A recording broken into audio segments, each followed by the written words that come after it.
So now that we got familiar with Epic Games Launcher, let us go to library, and here in engine versions we can click launch, and here we're going to create our first project. So this will open a window that will show you your previous projects and let you create new one. So we are going to click on games, next, and this is going to be a black project, but Unreal also lets you choose from a variety of templates, so first person flying, and usually what it includes is a simple game mode, perspective, difference in perspective, so flying will be third person, and character controller that will give you some options for moving the character. But for right now we are going to create a blank project. So let's click on black and click on next. Now uh, below here you can choose your location of the project and the name. So let's name it new project. And here we can also see some different properties that you can change. So we can choose to work with blueprints for C++. Right now we are going to work with blueprints. You can choose maximum quality or scalable. That mostly changes the settings of your project. So maximum quality will leave the good quality settings from the start. Ray tracing will leave enabled. We have desktop console, and we will choose without the starter content. So you can choose some few things, objects and textures that Epic gives you as a start to get you familiar, but we'll choose no starter content here. So let's click create project. Now we need to wait for the Unreal Engine to create a project. This shouldn't take long. And this is our project. Now the first thing and the most important thing here that we are going to be focusing on is this window right here called content browser. So right now you can see that there is not much here, but if you click on the view options, show engine content, and then click on the window here, you can see that there is a lot of things happening with the engine. Now we can also hide that, and as you can see we can only see our content. So before we start adding our character, let's click on file, new level, and let's just click on the default level. So what this does is just creates a new level for us, which looks the same as before. That's because Unreal gives us kind of a default level template right out of the box. So we can see a few things here. If we go to the world outliner, we can see that this level has some atmospheric fog, floor, light source, player start, sky versus highlight, and reflection capture. And we are going to cover all of these objects later. Now what we need to do is go to our Epic Games launcher, and let's go to marketplace. So what we're going to do is create we're going to import new assets, so character assets, into our project. So let's search animation starter pack.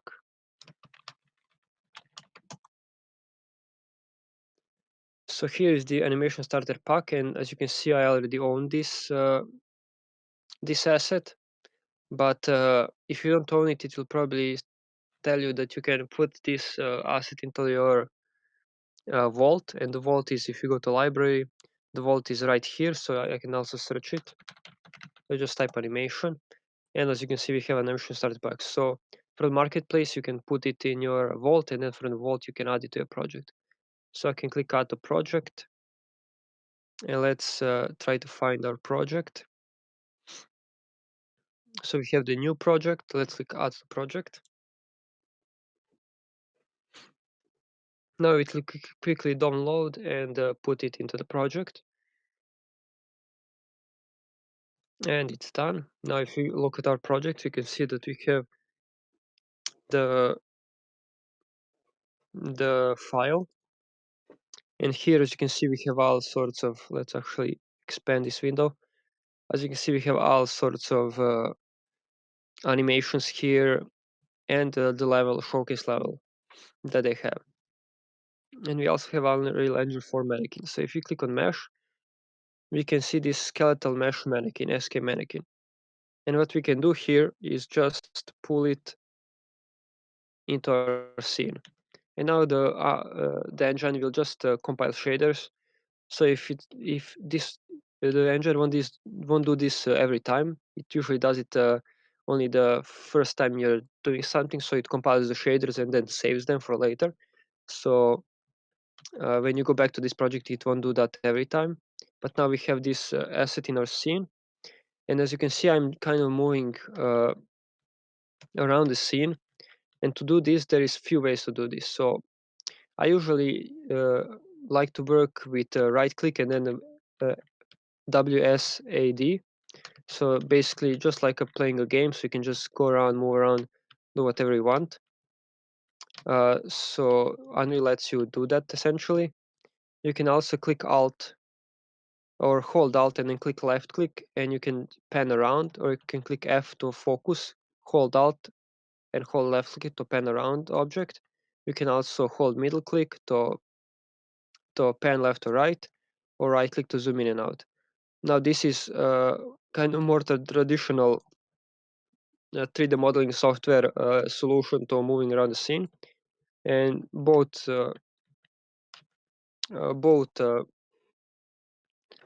movement types are good. It depends only on your preference. So now that we have this mannequin, what we can do is just try to add animation to it. So we have this pack full of animations, and one way to add them is click here on animation mode, use animation asset, and here we can see all the list of animations that are available for this asset. So if we click on any of these animations, we can see that animation is applied. And if we click play, we should be able to see this animation. And now, as you can see, our character plays animation over and over. Let's click escape. There is a few ways to play our scenes. You can just play, and it will be, you can play your game or project in the viewport, or you can click this down arrow, click maybe current camera location, and then simulate.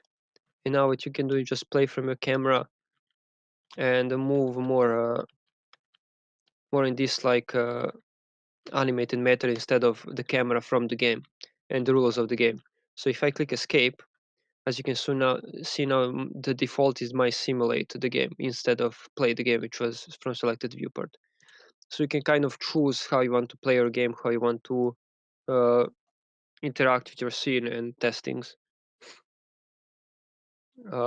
Next thing that we have is some view options. So if we click here, we can see that there is few things that we can do. So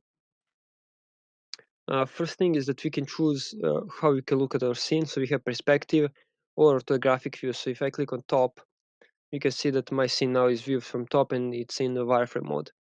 And you can also choose the mode. So I can choose lit if I want, top view lit, if I want to do some precise moving or something. But perspective is the view that you will be mostly using. Next thing that you can do, which is pretty nice with Unreal, is that you can undock and dock and play around with tabs on your viewport, so everything is customizable. So I can just take my details tab, and as you can see, if I put it in one of these squares to the sides, I can just dock my details panel where I want. So I can put it here to the side. I can just pick it out, and if I put it in this this square in the middle, it will just be free roaming tab. But let's put it back here.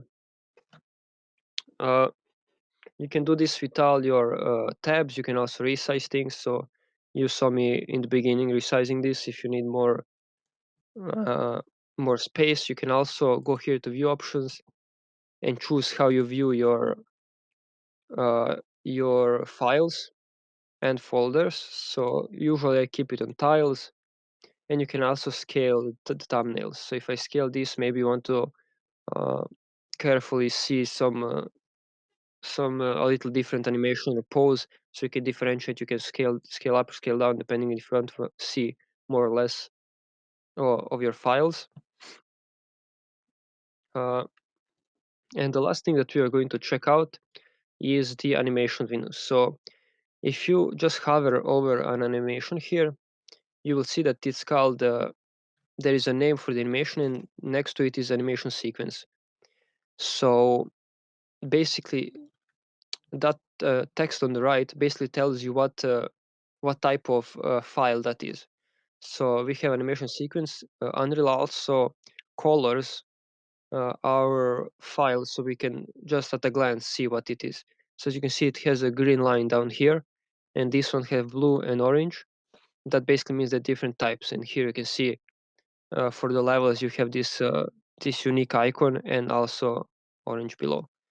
And we can see this is blueprint class, this is animation blueprint. So the last thing that we're going to check out is animation sequence. Let's double click on an animation, and we can see that the whole new window has been opened up. And if you remember, what we can do with tabs is we can dock them. So I can just take this window if I want, and I can just put it here next to our scene, so we can have two. Maybe you want to edit animations while you work, and this can be convenient. You can also put it on the second monitor or something like that. And this is kind of the animation window. Here you can see the timeline of the animation with frames. Below you can see all the different animations that are available for this skeleton. So here you have skeleton that has mesh, and this mesh has animations, or animations are attached to the skeleton, and you have blueprints for this character, and then you have also the physics for the character. So in this animation window, we can see these all different types of animations, and on the left we can see what is our skeleton, some different options, and we can also here export animations if you want. So Unreal lets us export uh, export most of the assets that are in Unreal Engine, which is really convenient. And this is basically our animation window. And in the future, we are going to check out even more details about this tab.